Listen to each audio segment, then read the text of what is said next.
Olá, meus irmãos e irmãs, sejam bem-vindos ao canal Vinícius Siqueira. E se você ainda não é inscrito aqui no canal, se inscreva aqui no canal e não esqueça de ativar o sininho das notificações. Todos os dias são postados vídeos abençoados aqui no canal para te abençoar. Vamos a mais uma palavra do Senhor. Uma das buscas básicas do homem é a procura da verdade. Mas por toda parte avoluma-se o problema do engano. Além disso, antes de que se encontre a verdade, é preciso destruir o engano.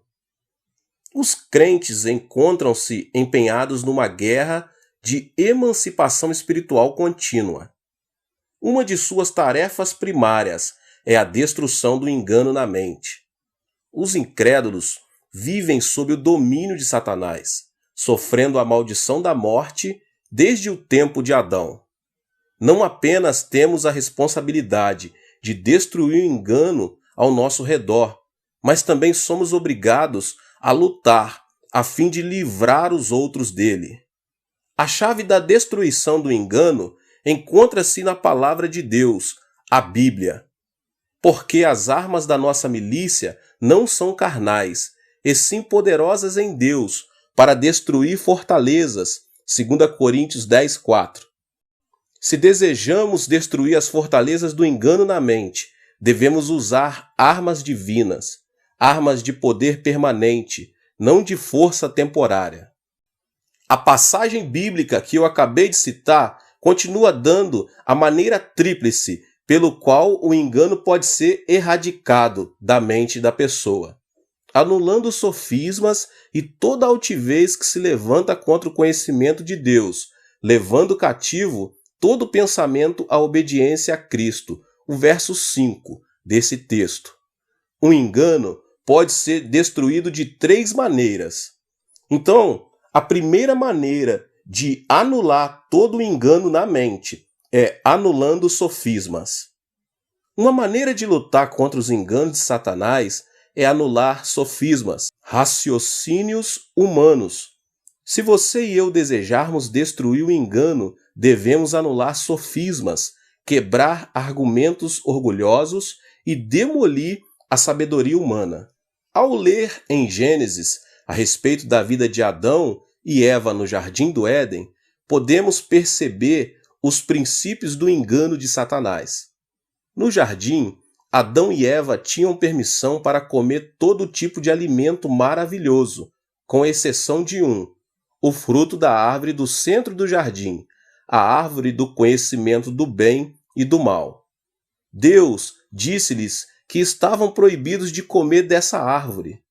De toda a árvore do jardim comerás, mas da árvore do conhecimento do bem e do mal não comerás, porque no dia em que comeres dela, certamente morrerás. Isso está em Gênesis, no capítulo 2, versos 16 e 17.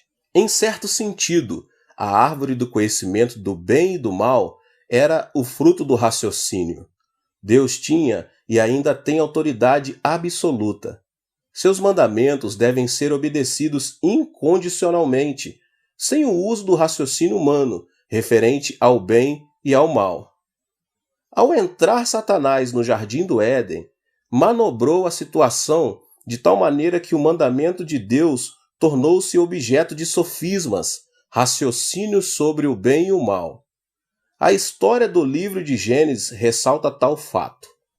Mas a serpente, mais sagaz que todos os animais selváticos que o Senhor tinha feito, disse à mulher: E assim que Deus disse, não comereis de toda a árvore do jardim? Respondeu-lhe a mulher: Do fruto das árvores do jardim podemos comer, mas do fruto da árvore que está no meio do jardim, disse Deus: Dele não comereis, nem tocareis nele, para que não morrais. Então a serpente disse à mulher: É certo que não morrereis. Porque Deus sabe que no dia em que dele comerdes, se vos abrirão os olhos, e como Deus, sereis conhecedores do bem e do mal. Isso está em Gênesis, no capítulo 3. Os raciocínios centralizados no homem sobre o bem e o mal requerem que a posição do homem na presença de Deus passe de um ser criado há de um ser independente. Se o homem vir os mandamentos de Deus apenas com a sua própria medida de bem e mal, afirma ser igual ao seu Criador, está no mesmo nível de pensamento e tomada de decisão de Deus. Na realidade, isto é rebelião. Satanás tentou trazer a palavra de Deus ao ponto do argumento perante Eva, mas jamais se deve discutir com a palavra divina. Os mandamentos de Deus devem ser executados com detalhes. Foi aqui que Adão e Eva cometeram o grande erro. Colocaram a palavra de Deus no nível da discussão e argumento. Como resultado disso, foram enganados e comeram do fruto da árvore do conhecimento do bem e do mal. E com os bocados da rebelião, declararam sua independência de Deus e sua igualdade com Ele. É impossível que o ser criado seja igual ao Criador, mas por causa do engano de Satanás, isto foi o que Adão e Eva tentaram fazer. E por terem agido à base de suas imaginações, de seus raciocínios humanos, quebraram a comunhão com Deus, cometendo o pecado que trouxe a separação. Em vez de anular os sofismas, permitiram que o engano lhes abrisse a mente e foram expulsos do jardim do Éden. Em essência, a história do rei Saul do Antigo Testamento está cheia de sofismas aos quais se permitiu ter precedência. Uma história de rebeldia dos raciocínios humanos. Saul recebeu um mandamento claro de Deus. Os amalequitas haviam atacado os israelitas enquanto vinham do Egito. Deus agora ia vingar o seu mal e mandou que Saul destruísse por completo a nação amalequita. Isso está em 1 Samuel capítulo 15, no verso 3. Todas as pessoas e também todo o gado deverão ser destruídos. Mas Saul tinha suas próprias ideias. Embora matasse o povo, poupou o rei a fim de exibi-lo como prisioneiro de guerra e foi negligente na execução do mandamento completo. E Saul e o povo pouparam a Agag, e o melhor das ovelhas e dos bois, e os animais gordos, e os cordeiros, e o melhor que havia, e não os quiseram destruir totalmente. Porém, a toda coisa vil e desprezível destruíram. 1 Samuel capítulo 15, 9. Samuel, um dos profetas escolhidos de Deus, ficou sabendo de que Saul fizera e o confrontou com suas más ações. Por que, pois, não atentaste à voz do Senhor, mas te lançaste ao despojo e fizeste o que era mal aos olhos do Senhor? Pelo contrário, dei ouvidos à voz do Senhor e segui o caminho pelo qual o Senhor me enviou.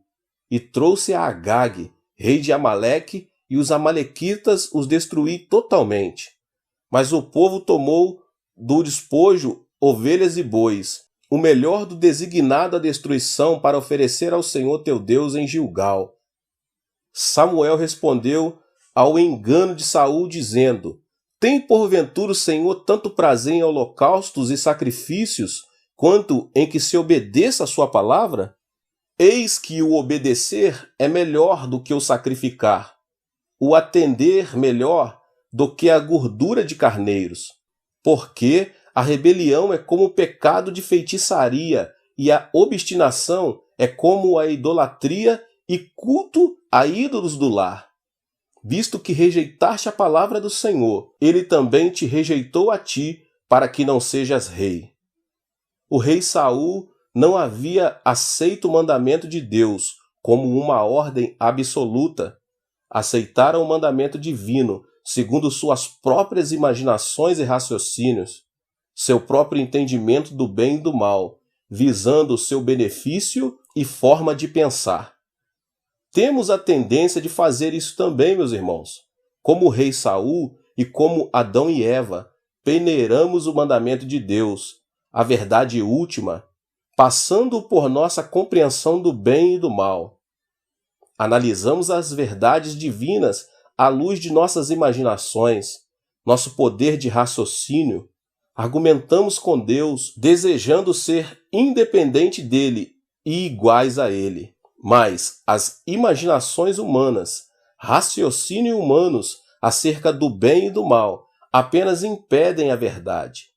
Se desejamos destruir o engano da mente, esses argumentos orgulhosos com Deus devem ser anulados totalmente.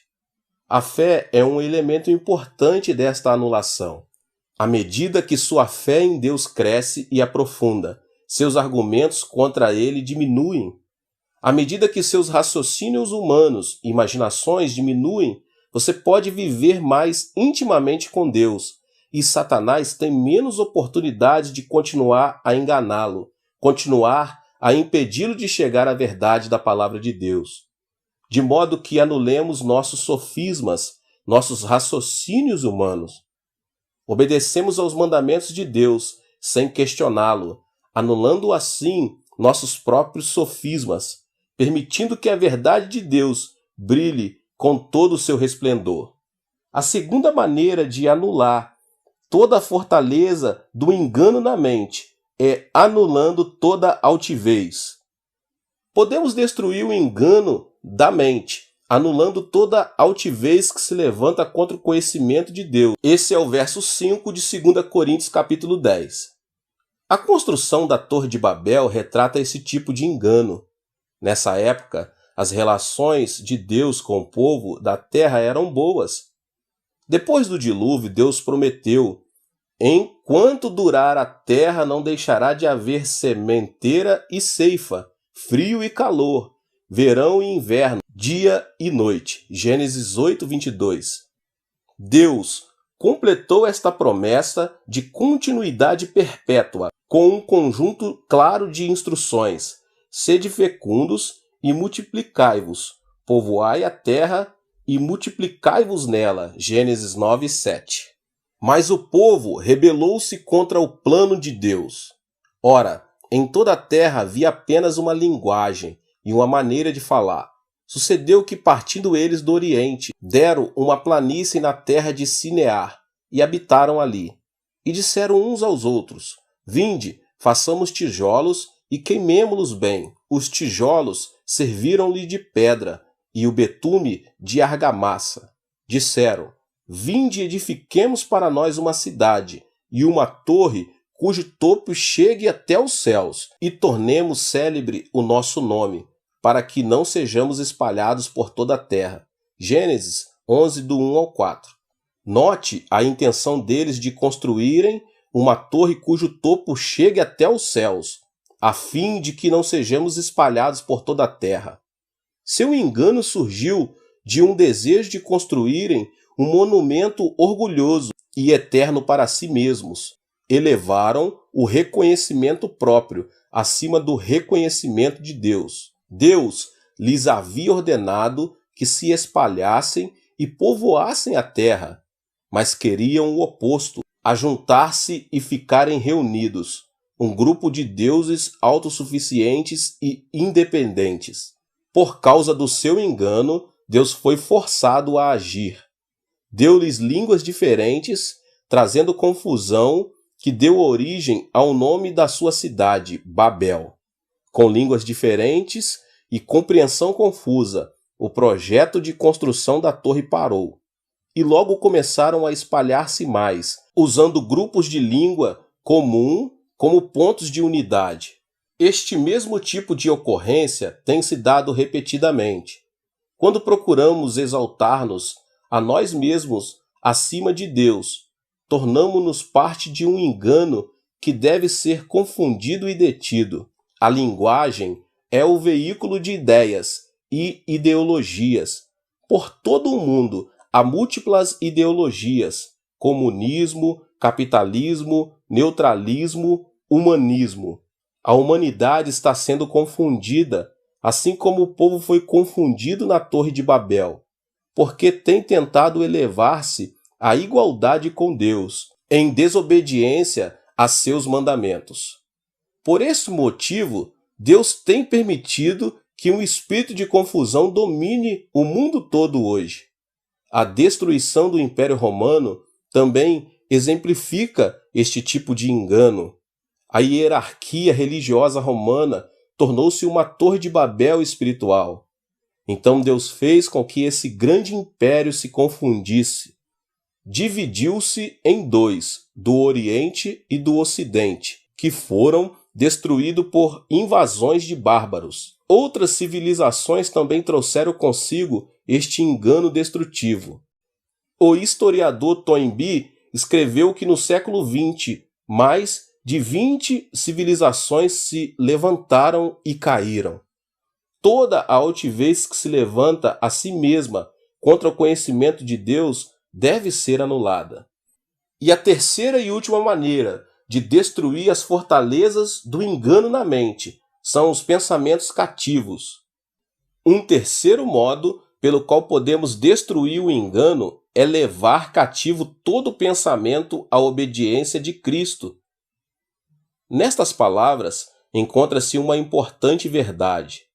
Se captarmos os pensamentos de alguém, teremos capturado tal pessoa. Pense no momento em que o mundo do comércio usa a comunicação de massas. Ligue a televisão, o rádio e dê uma olhada nos jornais. Por todos os lados você vê anúncios. Esta é a era da propaganda e nossa sociedade está inundada com anúncios.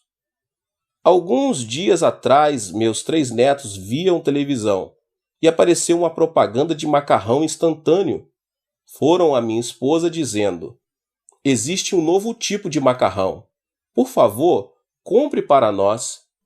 Quando cheguei em casa, vindo da igreja, meu segundo filho correu para a cozinha, abraçando um pacote novo de macarrão.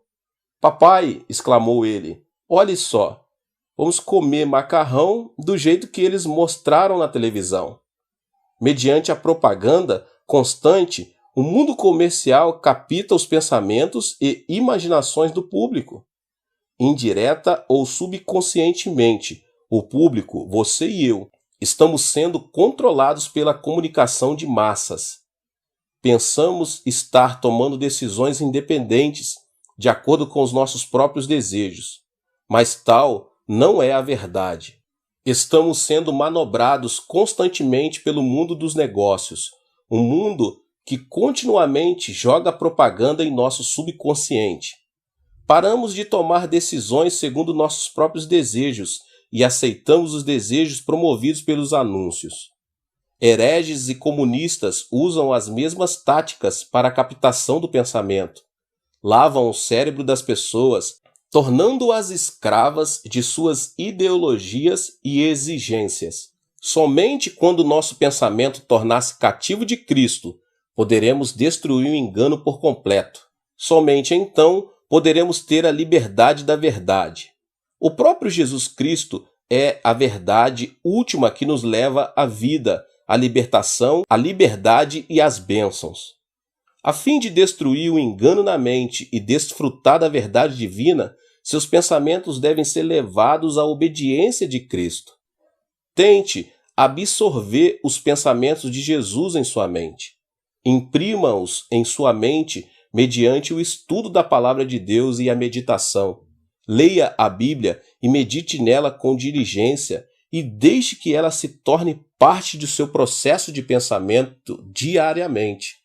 Vá à igreja regularmente e ouça com atenção os sermões e ensinamentos apresentados. Tenha um caderno em mãos, anota tudo que está sendo dito e, principalmente, comente sobre o que está sendo pregado. Peça que o Espírito Santo o ajude. Lembre-se de que os que se inclinam para a carne cogitam para as coisas da carne e continuam a se espojar no engano. Mas os que inclinam para o Espírito, das coisas do Espírito. Romanos 8:5. Aprendem de antemão a destruir o engano na mente, levando seus pensamentos cativos à obediência de Cristo.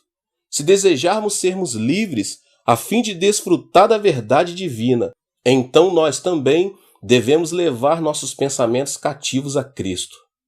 Deus é o autor de toda a verdade. A verdade divina encontra-se ao nosso alcance na palavra de Deus, a Bíblia. Mas antes que essa verdade possa tornar-se uma realidade para nós, o engano deve ser destruído totalmente. a fim de destruirmos o engano, as imaginações, raciocínios humanos sobre o bem e o mal devem ser abandonados. A fim de destruir o engano na mente, toda a altivez que tivermos colocado na igualdade de Deus, quer sejam ambições, ideias, quer inspirações, devem ser lançados fora. A fim de destruir o engano, todo pensamento deve tornar-se cativo à obediência de Cristo. Somente quando o engano for destruído, poderemos cessar as lutas na busca da verdade. Somente então você e eu poderemos desfrutar por completo paz e bênçãos que a verdade em Cristo traz. Queridos, Deus abençoe a vida de cada um dos irmãos. Você que chegou talvez pela primeira vez aqui neste canal e foi impactado por essa palavra. Que Deus possa te abençoar ainda mais. Mas se inscreva aqui no canal, ative o sininho das notificações para que você não perca nenhum vídeo que está sendo postado aqui neste canal tão abençoado, que tem abençoado centenas e milhares de pessoas. Eu convido a você para que você possa deixar também aqui o seu like e não esqueça de compartilhar este vídeo com as pessoas que você mais ama. Nos vemos nos próximos vídeos, nesta série tão abençoada do pastor David Poyong Cho. Até mais. Deus te abençoe. Tchau, tchau.